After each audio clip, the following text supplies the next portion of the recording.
it's either Jalen Walker, because it was number 11. I was like, it's either Jalen Walker or Muse is so small that he makes Arian Smith look that big. Yes.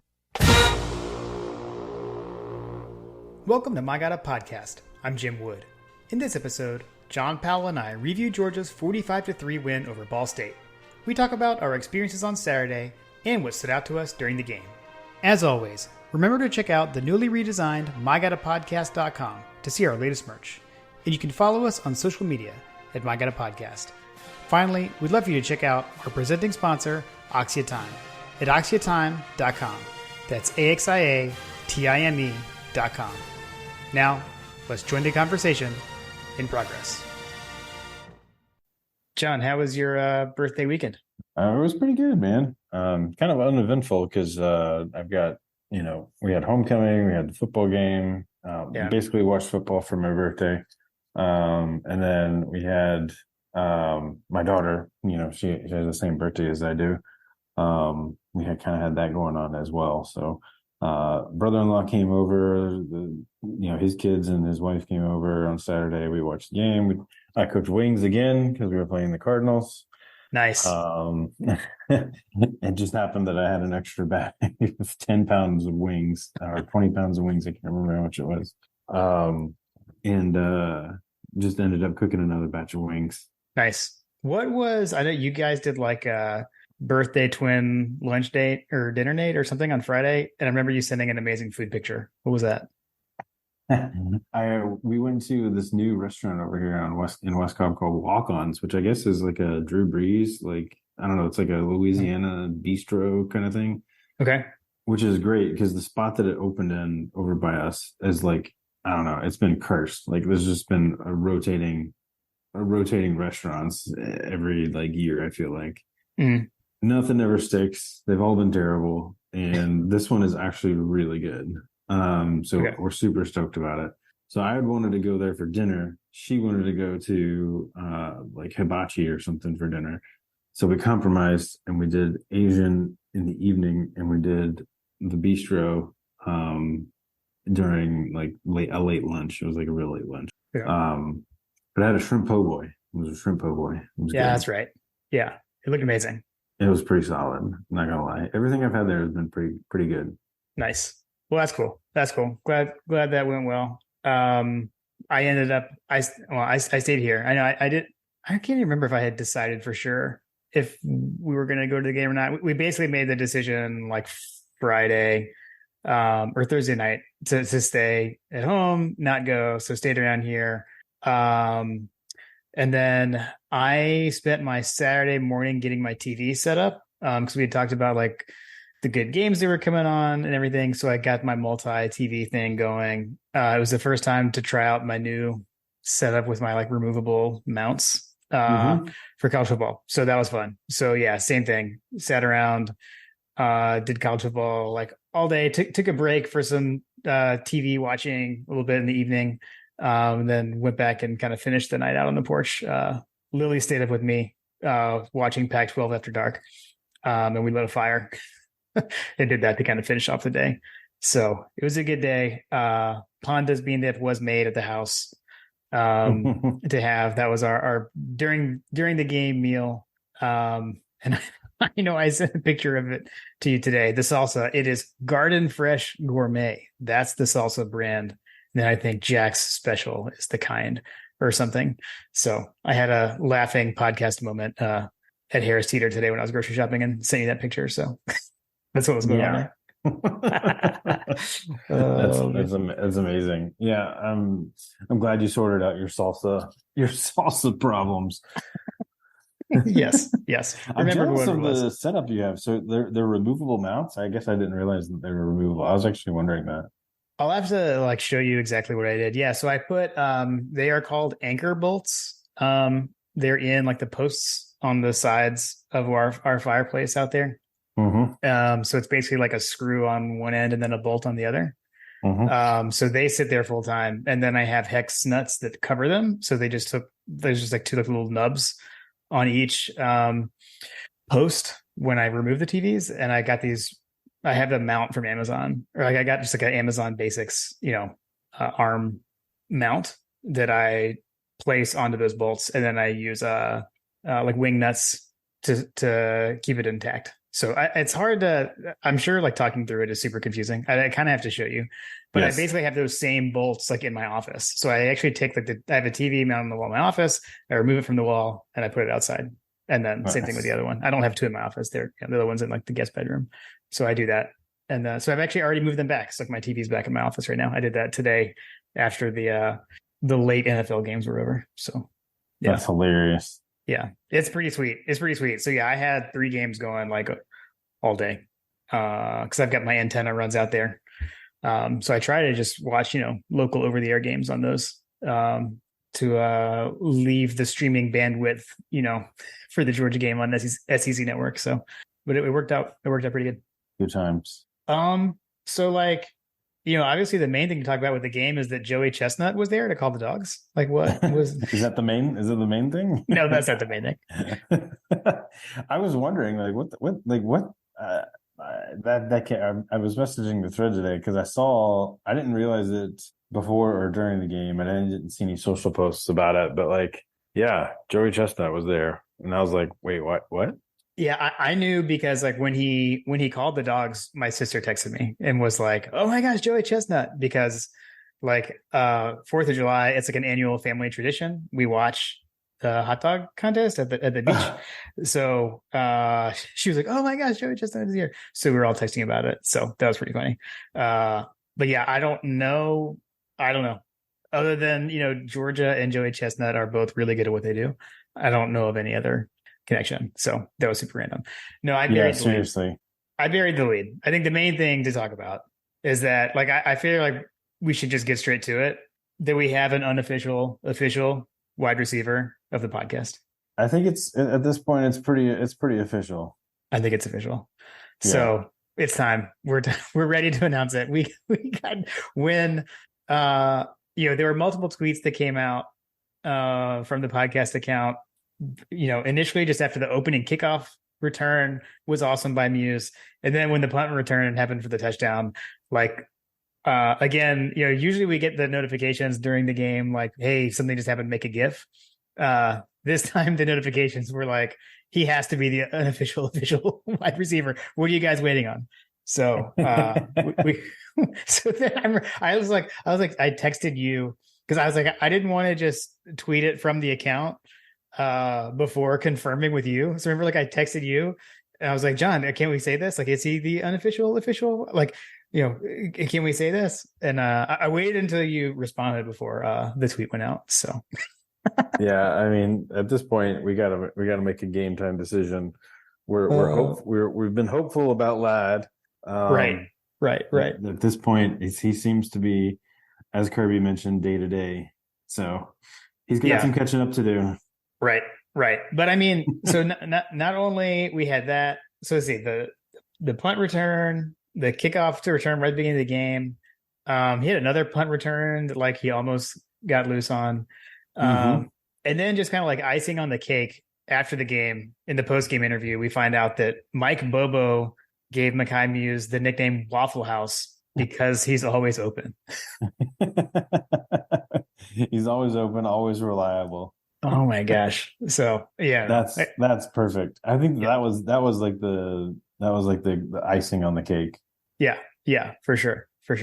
Well, yeah, he was definitely, a bright spot on Saturday. I think really kind of like sparked the team. I mean, initially I thought so out of the gate, right? With the opening kickoff return was an amazing return. The offense actually looked pretty good on the first drive until it bogged down, until we get to in the red zone and the goal line. It seems like that like the red zone and the goal line is this team's Achilles heel right now. It seems like. Yeah. And I know go ahead.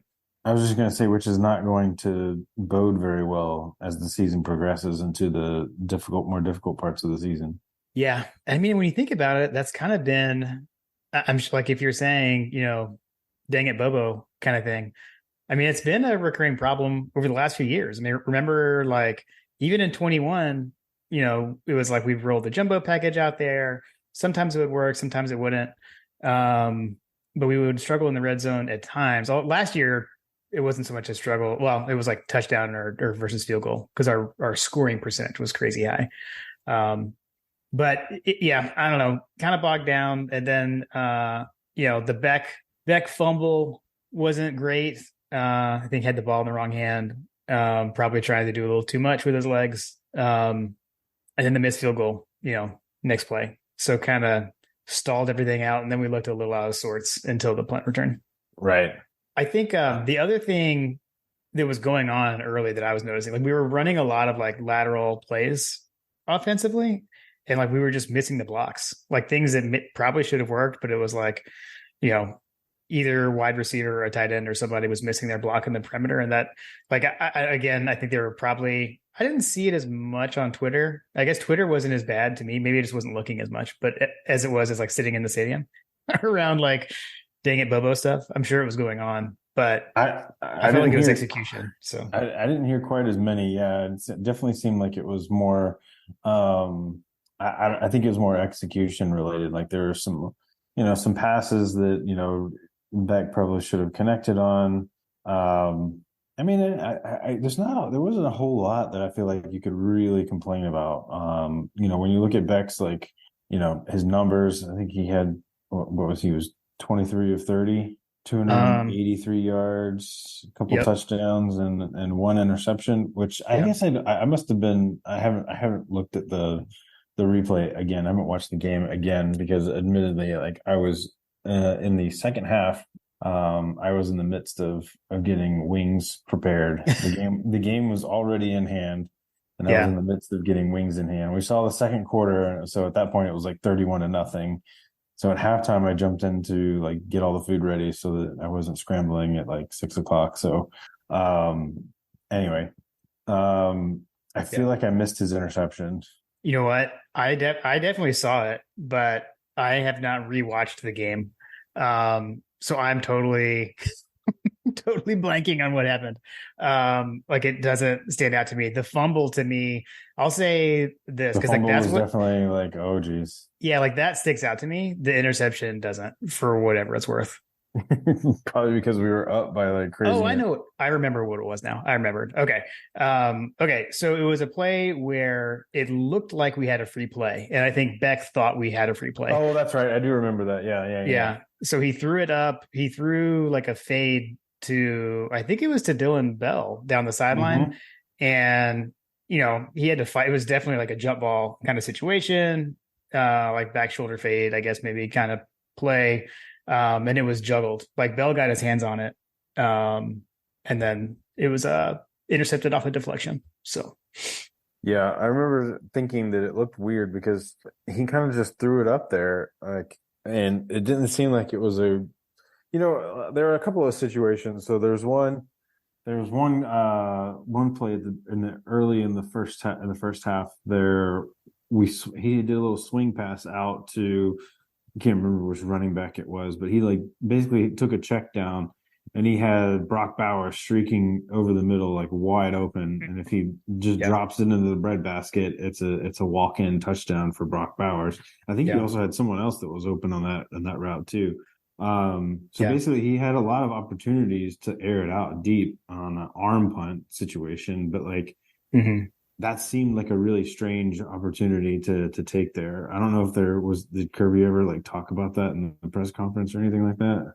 I haven't seen anything about it, but to me, I felt like there was a huge change in the second quarter. Good. Now you remember, watching at home, like yelling at my TV. There was a deep ball that he did throw in the second quarter where like, he dropped back, he had a great pocket. And I remember like yelling at my TV, like, let it rip. And he did. It was beautiful. Mm-hmm. And I was like, there we go. And I felt like from that point on, everything was fine. I don't know, like everyone just looked a little off at the beginning. And then, second quarter on, Beck looked different. Really, everybody did. So I chalk it up to the fact that they are just still kind of getting their wits about them. The running back core being banged up again. I mean, we saw even along the offensive line, like Austin Blasky was injured, right? So some of the rotations were kind of mixed up too. So you had some of that going on. You got Marcus Rosemary-Jack Saint is now back in the mix at the wide receiver position, so he's got to work his way into the rotation too. Yeah. Trying to think what else. Obviously, Lad being out. Yeah. Yeah, I mean, everybody just is kind of still kind of finding their way, and all things being equal, if you'd told me before the game that we'd be up 31-0 at halftime, like, would you have taken that deal? And I would have been like, yeah, absolutely. Despite the fact that 0 points were scored in the first quarter, you can't, like I said, if you were put a blindfold on 31-0 at halftime, like, you probably would have taken that deal. Yeah, absolutely. And the other thing, not to harp on it, but I'm going to harp on it. I don't like the new clock rules. The first quarter went by like super fast. There weren't a lot of plays. I think we had 2 drives and the first quarter was over. And Kirby actually said that in the sideline interview. He was like, well, we only got 2 drives. I thought that was kind of funny. So here's a couple of things that I'll say with that. Number one, this is a stat that I haven't seen any media members talking about this. There was one post on week 1 that someone made that I posted about that I was like, basically I can't remember the stats, but either way, regardless of what the numbers were, it was just very clearly obvious that there was less football being played because of these rules. Yep. And that's what I've been worried about, was like, how much of this is going to change everything. And, of course, Dogquan, Ross Rutledge kind of chimed in and was like, the math isn't mathing for me on that. And he kind of chimed in with his own stats, which basically showcased that, yes, there's less football being played on the whole, but it wasn't nearly as stark as what was originally being presented. Okay. And I told him, I said, we're going to have him on a future episode of My God podcast to talk through this, because as the numbers start to build, as the weeks roll on and we get into more, quote unquote tougher games being rostered on the schedule, that there's one side of things that's probably saying, like, okay, the beginning of this season, pretty much everybody from the Big Ten, the SEC, like all these teams are basically playing cupcakes, right? Like, everybody's playing these tune-up games. You have the outliers like the Texas and the Alabama and Auburn and Cal, all those kinds of things. Yeah. But for the most part, everybody's playing cupcakes right now, because we're all playing tune-ups. And then as you get into the October and November, that's when you probably start to have a bigger body of work in terms of that. And it does concern me, because if you have a team like Georgia that's a slow starter and you have a game that's being sped up by the clock, like, that makes the margin of error for us to get up to speed very much smaller than it was in years past. Yeah.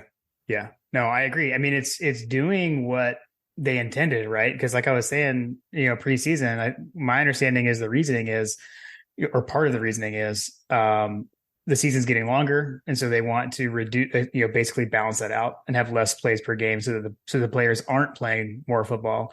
And I think everyone thinks that it's going to result in actual shorter games, but TV is filling that time with commercials, so it's not really changing the actual length of a game. It's just reducing the amount of plays. So, at any rate. Yeah, no, it's definitely something that's top of mind for sure. Yeah. We've got to come out. I'm hoping that one of these games that we have coming up here, that we're going to come out guns blazing from the first bell, and put a team out of its misery in the first quarter and have a Kirby death march in the second quarter. Yeah, right. Seriously. So I want to go back to something that I thought you were going to say earlier. We were talking about back early, and you said you were going to chalk it up to, and I thought you were going to chalk it up to your conspiracy theory. What do you mean? I mean, I know I have my conspiracy theory, but how does that apply to Beck in this situation? On what? No, your other conspiracy. Your conspiracy theory specifically about this game in his wristband. Oh, yeah.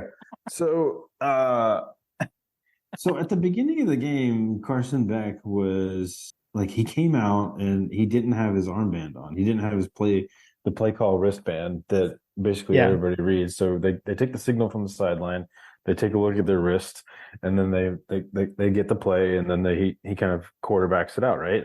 Well, at the beginning of the game, I noticed that he didn't have that on, and he was looking on to the running back that was standing next to him, and I can't remember who was the running back at the time, but Yeah. you could kind of see him. He was like, he was like cheating on a test or something like that. Like, what is the test? What we got here? And then in the second half, he actually had his wristband on. So I don't know, man. Like it just struck me as really weird. It Yeah. was very strange to see him doing that in the middle of the game. And it almost looked like he wasn't like prepared. Like Hmm. he just didn't get dressed with it, almost like you forget your socks or whatever. Yeah. Um, that's just something that you just come out with. And so I don't know like what the deal was with that.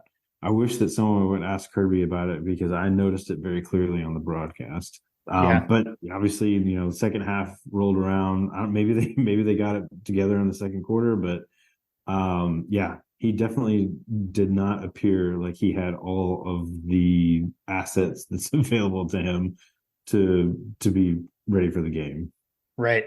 I which just, was kind of alarming. Really, like you're a D1 athlete, you've been there for how long, and if it really is that he just forgot to put it on, like that's just kind of a red flag. I just remember though that part of your conspiracy theory angle of it was that it was part of the manufactured adversity. Yeah, yeah, yeah. Manufactured adversity.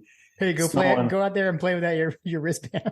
yeah, yeah, yeah, exactly. Go out there. Yeah, like they told the equipment team, like, hey, hold back his wristband and let's see if he notices. Yeah. Oh man. So yeah. Okay. So anyways, I wanted to make sure I we forgot talked about about that. that. It's a good thing I took some notes. Excellent. Yeah. No, that was Uh, definitely a big one. That was definitely one. I imagine that not a lot of people noticed that.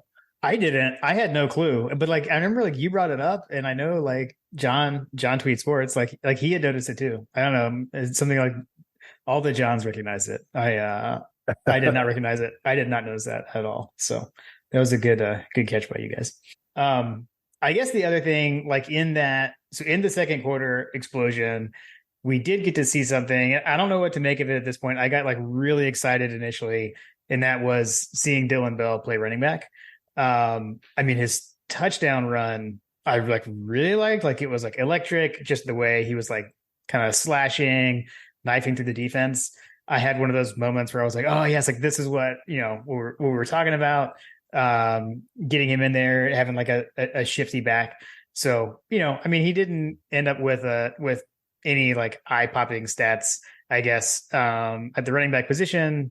But no one really did either. But I mean, so he ended up with what, 3 carries for 28 yards and a touchdown with a long of 21. So it was that 21-yard touchdown. So that was pretty sweet.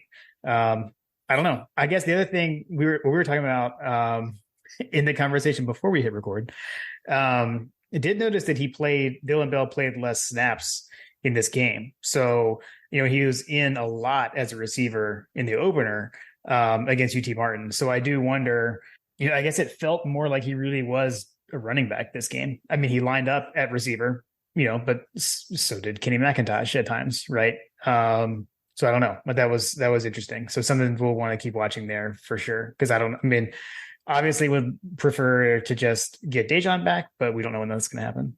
Yeah, I mean, I think that part of the situation is, there's just so many targets to go around. They had like what, 12 or 13 different receivers with the reception. Let's see. Yeah, it was crazy. That was a lot of receivers to catch a pass. Yeah, 12, I think 12 different receivers caught a pass. So that's 24 attempts. That's just a lot of I mean, that's just a lot of spreading the wealth, if you will. Yeah, yeah, I mean, on paper, he had 3 carries for 28 yards, 9.3 yards per carry.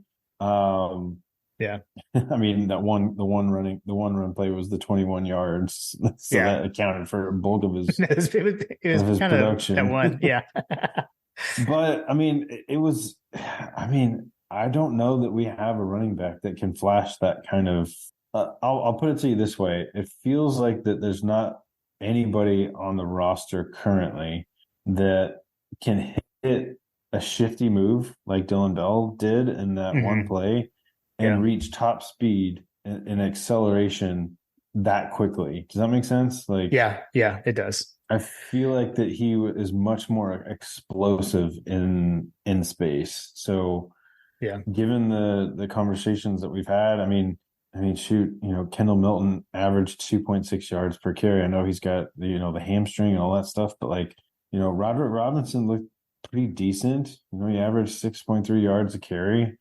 I Um, thought he looked a lot better this week than last week. yeah, I agree. I don't know, man. There's just not a lot of yards after contact happening with some of these guys, and Dylan Bell's making people miss. So Hmm. I think I'll take it. I would love to see him get more action if he can put on performances like that. Yeah. Yeah. Yeah. I know. I was super excited about it preseason. We didn't see it week one. We saw it this time. So I don't know. We'll have to just keep watching for that to see where that goes. Trying to think here. Oh, actually, so something we didn't really talk about, like, I mean, the absence of Brock Bowers. I mean, like one catch. That was kind of weird. Yeah, I told you that some of these early games, like I kind of wanted to see him get more involved in the offense, but like, Hmm. yeah, that one catch just seemed kind of weird. I don't know. You'd Yeah. think that they would figure out ways to get him the ball, but maybe the only thing I can say is that it's got to be the Kirby long con. Yes. Okay. You look We at can go with that. if you look at the top of the charts, right? So like Rod Robinson, Dylan Bell. So Hmm. those were our leading rushers this week. Last week it was, Kendall Milton was a big part of it last week. Um, Arian Smith, Oscar Delph, Rara Thomas. Those were our leading receivers in this game. Yeah. Um, those aren't players that you would probably have expected to have been the leading receivers in this game, given the starting lineup, right? Right. Like, Makai Muse, I think that he's kind of a known quantity at this point. Hmm. He seems like he's going to be involved in the game no matter what. It was great to see Marcus Rosemy-Jacksaint Yeah. get some action, get back into the swing of things. But I feel like maybe they just weren't throwing to Brock because they kind of know what they've got with him. Yeah, that's true. Again, the manufactured adversity, right? Right. Right. I mean, if you look at the snap counts, especially like on the defensive side, I know someone had pointed this out, but like, it's not the starters who are getting the most snaps. It's, you could look at these and say the rotation is kind of treated scrimmage like, with who's playing the most. Right. So yeah, I mean, I guess you apply that to the offense a bit Do as you, well. are you familiar with the Mel Gibson movie We Were Soldiers? Okay. I have not seen that, but I know what you're talking about. I mean, I know Okay. of it. So there's a part of that movie where like they're training for all this different stuff, and Mel Gibson comes up to one of the guys and like, bang, he's just been shot. You're in charge. What's next? Like it almost feels like they did that to Brock Bowers. Like he's gone. He's not a part of the offense. You figure it Uh, out. What's next? right. Right. Oh, I like that. I like that. Sticking with the manufactured diversity. Yeah, it could be. Could Yeah. be. Cool. Let's see. Why don't we pause just for a minute, just to remind everyone that season 4 of My God a Podcast is presented by Oxia Time. So Oxia Time is a custom Swiss watch company, and you've got to check out their Georgia 2021 or 2022 National Championship collection. John and I both have the Kairos watch from the 2021 season. Love them. Wear them every game day. So be sure to go check them out at oxiatime.com. That's AXIATIME.com. And remember, you can use My God a Podcast as a code at checkout to get a presentation box to come along with your timepiece. All right. So I don't know if you want to talk about. I actually had one funny thing that I thought was kind of funny, and then maybe we can talk about the defense a bit. But on the punt return, and this I don't even remember exactly when this happened. I feel like it was a while later. You texted and you were like, "Who was that was blocking for Muse? Like who is running so fast, like running with Muse?" And it was Jalen Walker, but I was like, it's either Jalen Walker because it was number 11. I was like, it's either Jalen Walker or Muse is so small that he makes Arian Smith look that big. Yeah, seriously. So I don't know. There was that. What was it? We were texting with Coach about that. So, but man, like it was pretty crazy to see Jalen Walker moving like that, because it definitely was him, by the way.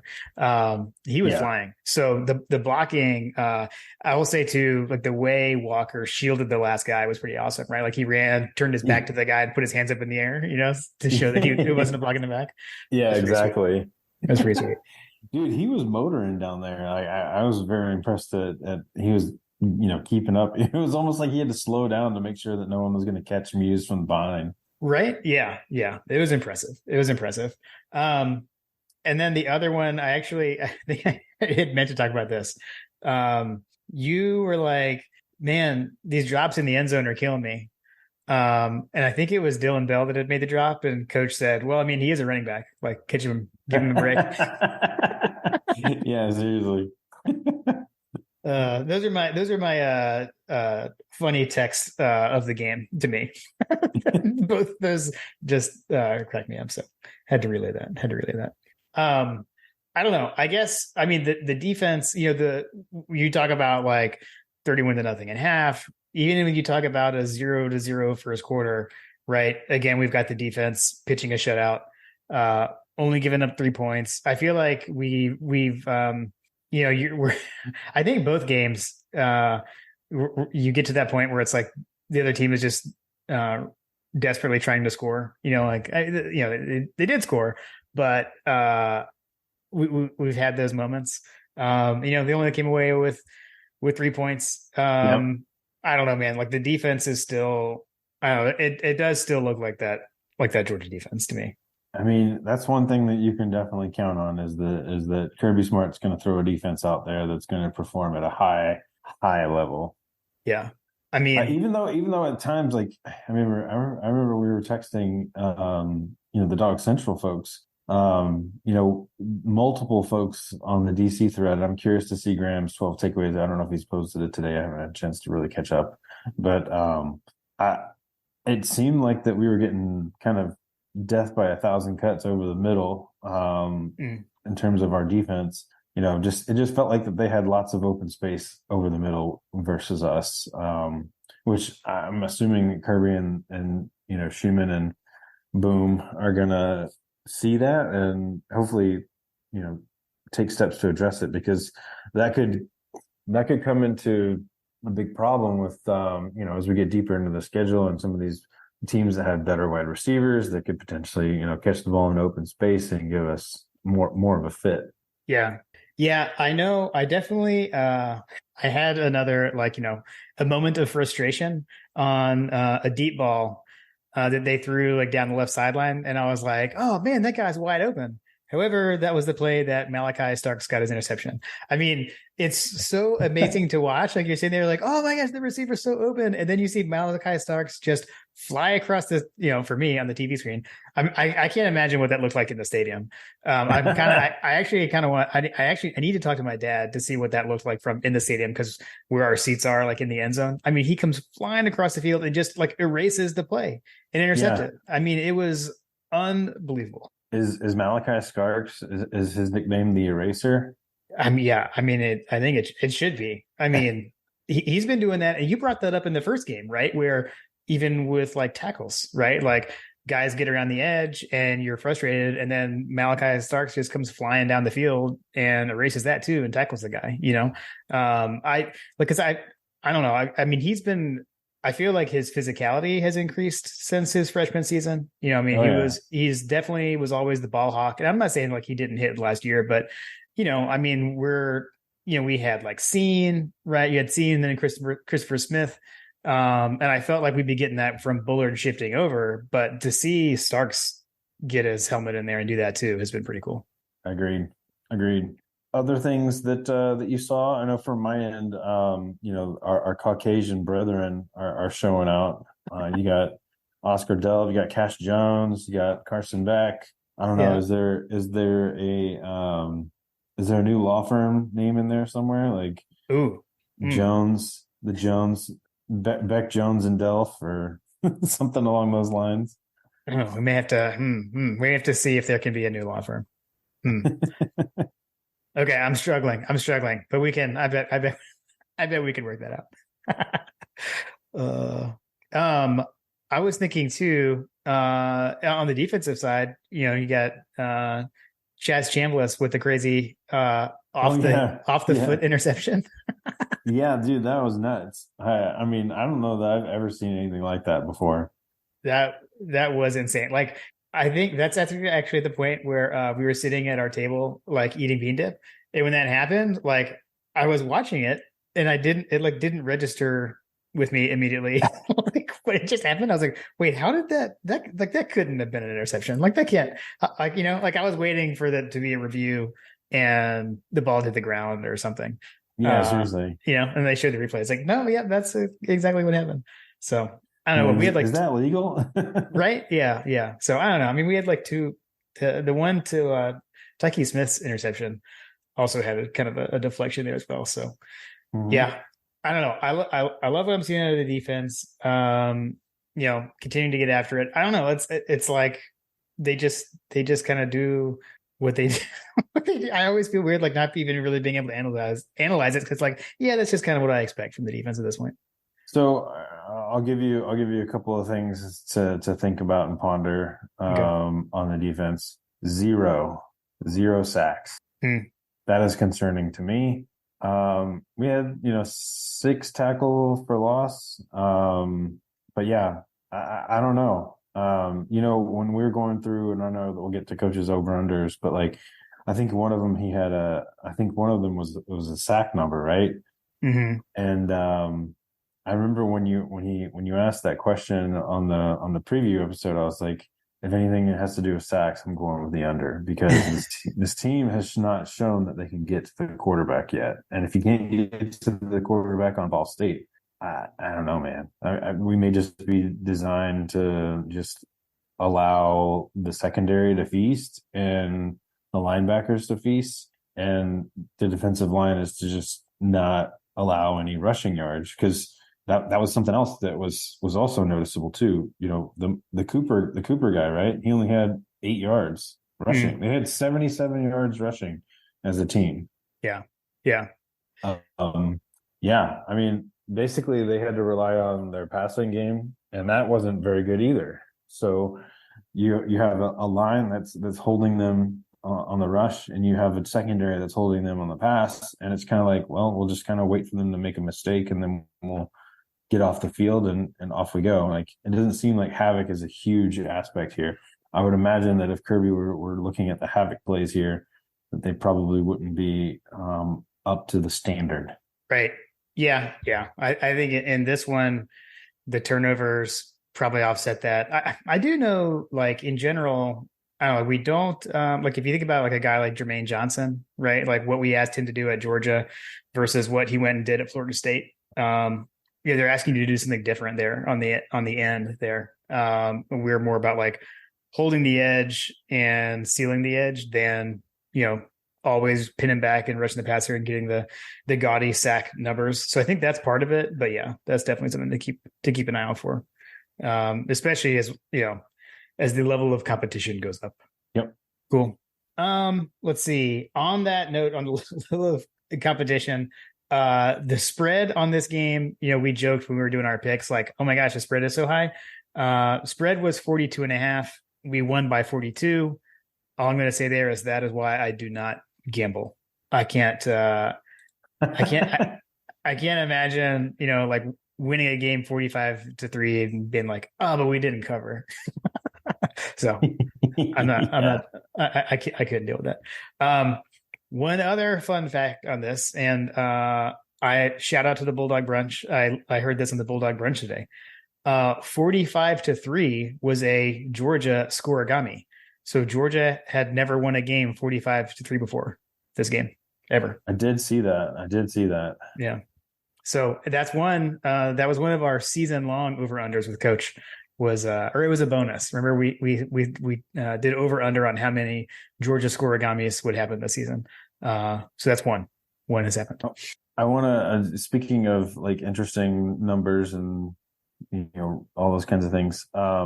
I just touched on it just a second ago about the sacks, and I was just curious. In the background, I was just kind of searching to see if I can find anything on havoc rates, but I did stumble across a very interesting stat that's related to that. What I was concerned about.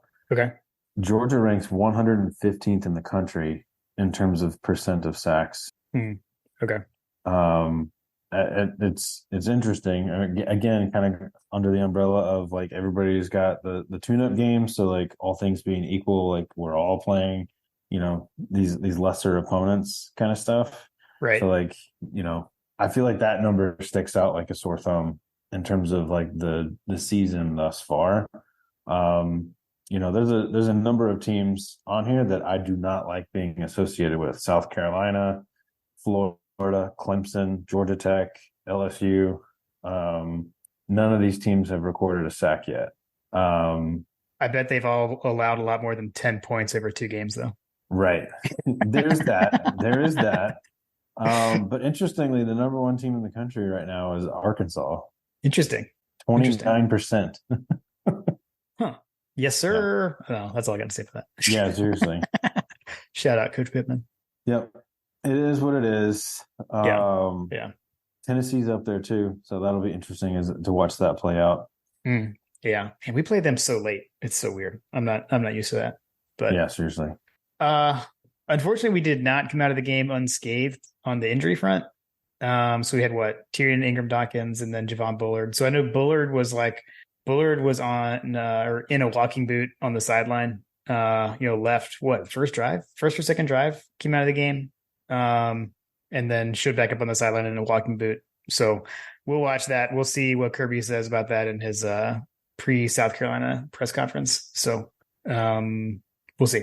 We'll see what Kirby says. Yeah.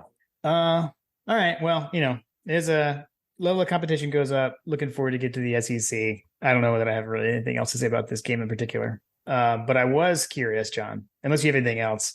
Do you want to talk about some of the other games briefly? Or if you had anything else on this game, hit it. Nothing else on this game. Yeah, no, it's on to bigger and better opponents, right? Yeah, for sure. Again, not our fault. This was supposed to be Oklahoma. we were supposed to play Oklahoma. SEC made us cancel it. We can't do anything about that. So let's see. So I had, when our game wrapped up, I did what we talked about. So I watched Tulane Ole Miss, which was a lot of fun. That game was fun for someone like, I'm just pulling for Hunter, but otherwise, it was not stressful for me. So that game was a lot of fun. That was wild, and it got really wild at the end. So that was a good one. And then the big one at night, Alabama, Texas, definitely delivered. That was fun. It was fun. I watched that game as well, and just I don't know, man. Texas. It took Alabama to play probably one of the worst offensive performances I think I've ever seen an Alabama team play. If that holds up over the season, like the fact that they don't have an answer at quarterback, it's like, you watch that game and you're like, at some point they're going to try another quarterback, right? Mm-hmm. And then it doesn't come out. Like, I mean, is that really the best that they have? Yeah, I don't know. I mean, there's not. You go back to, not to bring it up, but Tua, I don't think is on the sideline this season, right? So they don't have like the Hurts Tua situation, exactly, right? So yeah, I don't know. I mean, like Milroe was he flashes, right? I think it's just a consistency thing.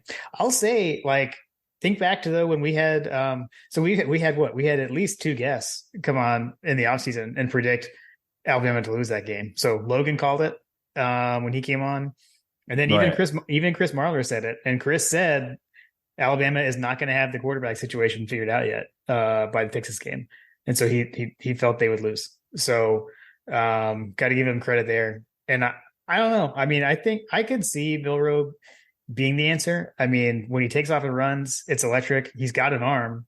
He's just inconsistent. But he was also getting harassed. I mean, you got to put some of that on the offensive line.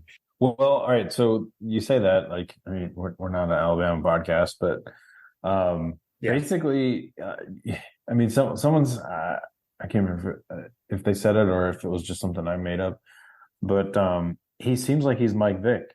Like Mm. literally every snap he takes, he's looking to run. So Yeah, like someone he did say he was doesn't doing his Mike Vick impression or something, right? he doesn't allow the play to develop and like immediately just like leaves the pocket. And if you leave the pocket too early, or if you run right into a sack kind of situation, like that's not the offensive line, that's the quarterback just like panicking Not and trusting his line. Yeah. yeah, or not trusting his team to like do, or he just sees an opening that really isn't there. I don't Yeah. know. It Yeah. seems like it's going to be a hit or a miss situation. I mean, the plays were definitely there because he had open receivers. He was just missing them. Yeah. And it's It, just uncharacteristic of an Alabama quarterback to miss those types of plays yeah. when we're so used to seeing them hit, which is why it's just weird. Like, they brought in that guy from Notre Dame. Mhm. You figure someone can come in and make some of those throws because, I mean, the the stigma of the Alabama quarterback has always been, with the exception of like the Tua and the Bryce Youngs recently, like it's been, you're going to succeed and be in the Heisman talk and we'll take you to the national championship. Just don't throw interceptions. Mhm. Like the Mhm. game manager, the McElroy and the, Yeah. um, I can't remember some of the other guys, but John like Parker Wilson. John Parker Wilson, yeah, like these guys weren't like super athletic guys that like can sling the ball around and run 4.2 40s kind of stuff. Yeah. They just kind of sit back there in the pocket and just. I mean, Mac Jones, like I mean, he put big numbers up because he sat there and made throws. Yeah. Yeah. It, I don't know. I am curious because I'm thinking back to what, Marler said around like figuring out, wouldn't have the quarterback situation figured out yet. So I'm curious, like, where do they go? I wouldn't expect to change, at least not, not right away. But what does figuring the quarterback situation out I mean? mean, So we'll find out, if you didn't see a quarterback change in the Texas game, I don't know that you ever will. Yeah, I would agree with that. I would agree with that. The super it was I mean, how surreal was it at the end though when they were like trading touchdowns and it was Jermaine Burton and AD Mitchell back and forth? That It was so weird. So that was weird. That definitely was weird. I found myself just like, man, like Georgia is just building these teams, right? Like Built by Georgia, literally. yeah, built by Georgia. Like they wouldn't have their success if it wasn't for Kirby Smart and the University of Georgia, right? Because Yeah. I think Graham was talking about that. AD Mitchell was a 3-star recruit, and now he's catching passes against Alabama and putting them to bed again. Yeah. Um, Yeah. the other thing that was interesting was like I feel like that there was like this collective like just nod to everybody. Like we all just felt different about Jermaine Burton versus AD Mitchell, Yes. I found myself which was palpable on the timeline. yeah, I definitely found myself pulling for AD in the battle of transfer receivers. Yeah, yeah, seriously. Yeah, yeah. It was a little painful. I'm still not over it. ADY. I'm still a little hurt. I'm not gonna lie, but it is what it is. I'll say though, He probably comes down with that back pass that was intercepted. oh man, oh well. That's the new era of college football, I guess. I don't know though. Like I don't know. We'll have to see how the season plays out because at this point, you got Alabama and LSU both with a loss. However, having said that, both non-conference losses, so they're both still undefeated in the SEC. I don't know. I don't know if it still comes down to those two, but I don't know. The West is kind of open, I guess. Yeah, I mean, open in terms of like you think that Alabama is going to lose more games, or open as far as what? I felt like, well, had this been next year, like this would have been an SEC loss, but this is just a loss, right? Like if they win every game, like you know what I mean, like everything's still in their purview. They may have just lost a little bit of control over the playoff picture, right. But the same, I guess my point is the same is true for LSU, right? Like neither have a conference loss at this point, right. So you still got all these undefeated teams in the West, so in the conference. So yeah, right. Yeah, that was all. That was all. I would say Ole Miss probably jumped out to an early lead, right? Because they have a non-conference top 25 win. True. True. There we go. Shout out Hunter again. Cool, man. Well, yeah, I was sitting out. Like I said, Lily and I made a fire out on the porch. Watched the end of that game and watched a little bit of Pac-12 after dark, and then off to bed. So it was Right. it was a good weekend at college football. It was fun. It was a good weekend of football. I was gonna I- say the other thing that was good. Our new store launched. oh So yes. I had mentioned it, and then I was a hold up on something to get it out there. So it is out there. So if you we've talked about the redesigned My Got a Podcast. There's a link at the top of it. My Got a Podcast, mygotapodcast.com. You can click the store link or just go to mygotapodcast.com/store. Much more interactive. There's more on there than we had on the old one. A lot of different color choices, etc. So the new hats are there. We got some new shirts there. We got sweatshirts. So go check it out. And thanks again to Working Web Media for helping us get all that set out. Like we've said, if you need any help with your online presence, go check them out. workingwebmedia.com/dogs. Awesome. Appreciate it. It's nice to have a proper store back again. That's right. That's right. Yeah. Yeah. So the new hats are there. Go check it out. Go check it out. Go pick one up. Yes. All right, man. I don't know. Any other final thoughts? I think we hit through everything that I wanted to make sure we touched on. I think we hit through everything. Did we talk about the over-unders? Oh gosh, coaches over unders. Oh, of course you want to talk about that, don't you, John? So storming back to be, after trailing after week one, this week, let's see what you went 7-1 to get caught up with me. So now I went 5-3. You went 7-1. So now we are tied at 10-6 for the season. So quite the bit of movement. I'm Mr. Consistent. I actually got the same overall score both 2 weeks. John, not so much. Turned it around. Well done. Well done, John. I went aggressive. You What did I miss? What did I miss? I wonder. I don't even know. We probably have to ask Coach because I would have to go and look at each one. I know that you missed one of the offensive questions.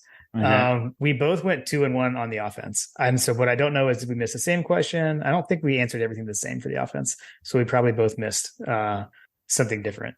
So I don't know. Coach, text us. Let us know. Let us know what John missed. I don't know. But he only missed the one. That's pretty impressive, man. Because those aren't easy, obviously. So I know. I'm just excited that I'm above 500. I'm just excited. I'm not letting you run away with this early, like a college football final against TCU. Right. Nice. Yeah, man. Thanks again to Coach Trobill. We used to always joke that we're not going to track anything, but Coach tracks them for us now. So, yeah. Man, I can't believe I almost forgot to review that. Jeez. It's because I got my butt kicked. Oh man! So we got Bizarro, South Carolina coming to town, right? USC Junior. Got that next. Yeah, we'll be back tomorrow to talk about that. And I know this one always holds a special place for you, John. I know you have some extra disdain for the Gamecocks, so I'm sure we'll be discussing that when we preview them. Yes, more to come. More to come. Nice. All right, man. Well, glad you had a good birthday weekend. Sounds like homecoming went well. Good time with everyone, and well, dogs stay number one, still undefeated, ready to get into SEC play. Yes, and our third consecutive home game. Yeah, it is weird. It's weird. It is weird. Well, let's talk about that in the preview because there is some interesting stuff with that. So we'll save that for next time. Got it. Well, appreciate it. We'll sync up later this week to talk about the Gamecocks. All right, man. Awesome. Go Dogs. Go Dogs.